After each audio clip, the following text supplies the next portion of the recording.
अस्सलाम वालेकुम dear students.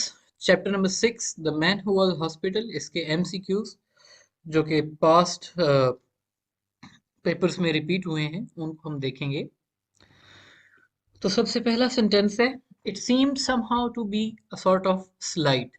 Slight का मतलब डिसरिगार्ड होता है या फिर इंसल्ट होता है, and it is important because it has been repeated over 3 times. He sat and pondered over his problem. Pondered का मतलब thought होता है, ठीक है।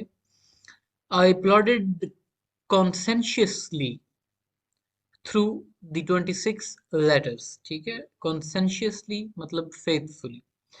I began to indolently study disease. Indolently काफी अहम है, ठीक है, मतलब इसका लेजीली है, और ये रावलपिंडी, बहावलपुर और मुल्तान में रिपीट हो चुका है 2014, 15 और 2019 में, ठीक है। नेक्स्ट है, the acute stage will commence in about another fortnight.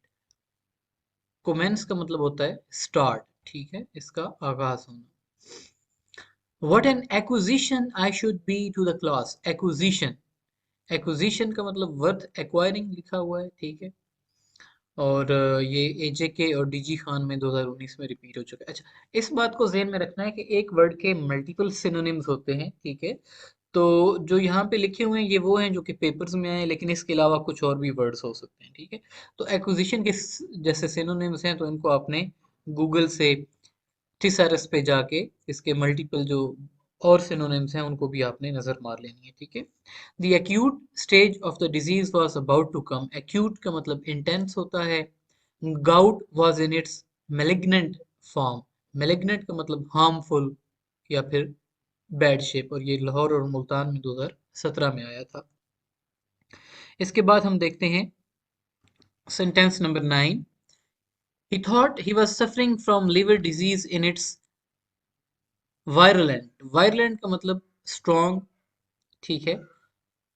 Cholera the writer had with the severe complications. Complications का मतलब complexities, डीजी खान में आया सेकंड ग्रुप में 2018 में। Muscles are destroyed and bones are deformed. Deformed का मतलब D shaped, और ये मुल्तान में 2019 में आया था, ठीक है।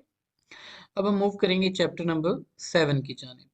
चैप्टर नंबर 7 है माई फाइनेंशियल करियर, और माई फाइनेंशियल करियर को हम देखेंगे। An idiot hope struck me that they might think someone had insulted me. Idiot का मतलब फुलिश होता है, और ये रावलपिंडी में 2016 में आया था। We are safe from interruptions, he said. Interruptions का मतलब डिस्टरबेंस होता है, ठीक है, और ये रावलपिंडी ग्रुप 2 2016 में आया। My voice was स्पल्क्रल। स्पल्क्रल का मतलब सॉरोफुल, और ये काफ़ी अहमियत का हामिल है क्योंकि ये मुल्तान, साहिवाल और एजेके में आ चुका है, ठीक है। 2016, 17 और 18 यानी कि तीनों साल कंसेक्टिव आया। रेकलेस विद मिजरी, मिजरी का मतलब ट्रबल, एंड ये साहिवाल 2016 में आ चुका है। The people in the bank had an the impression that I was an invalid millionaire. Invalid भी काफ़ी अहम है क्योंकि ये फैसलाबाद और सरगोदा में रिपीट हो चुका है। और इनवैलिड का मतलब होता है हैंडीकैप, यानी कि माजूर।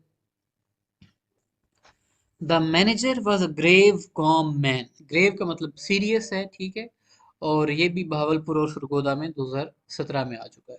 The manager thought that I was a detective. Detective का मतलब स्पाई है, और इसको ये इजी भी है, लेकिन it has been repeated over many times. Lahore 2014, Lahore 2018, Lahore 2015 और Sahiwal 2019। The writer was reckless with misery. Reckless का मतलब होता है रैश, ठीक है। He cross the threshold of the bank. Threshold का मतलब डोर स्टेप है, और ये डीजी खान 2014 में आया। सेंटेंस नंबर 10 है, the writer says that he got rattled whenever he went into the bank. Rattled का मतलब अपसेट लिखा है, अपसेट भी होता है, कंफ्यूज भी होता है, और ये अहमियत का हामिल है क्योंकि फैसलाबाद और एजेके में आ चुका है। So I shambled in and looked timidly round at the clerks. Shambled, shambled का मतलब वॉक एक्वर्डली या फिर स्टैगर्ड, लड़खड़ाते हुए दाखिल होना। तो डीजी खान फैसलाबाद और सरगोदा में ये आ चुका है, ठीक है। तो इस वजह से इस वर्ड को आपने फोकस करना है। He felt that I had an awful secret to reveal. Reveal का मतलब डिस्क्लोज होता है, आसान वर्ड है, फैसलाबाद और साहिवाल में आ चुका है 2 दफा। The writer shambled in and looked timidly. Timidly का मतलब कवर्डली है। I wrote something on the cheque and thrust it at the clerk. Clerk का मतलब सॉरी, थ्रस्ट का मतलब थ्रू, फेंकना। माई फेस वॉज घास्टली पेल। घास्टली का मतलब हॉरिबली है। The site of the money rattles me. The site का मतलब सीन है। Reckless with misery I made a plunge. Plunge का मतलब जंप, गोता लगाना, ठीक है। I asked in a hollow vibrating voice। vibrating का मतलब shaking है। The manager looked relieved। relieved का मतलब relaxed।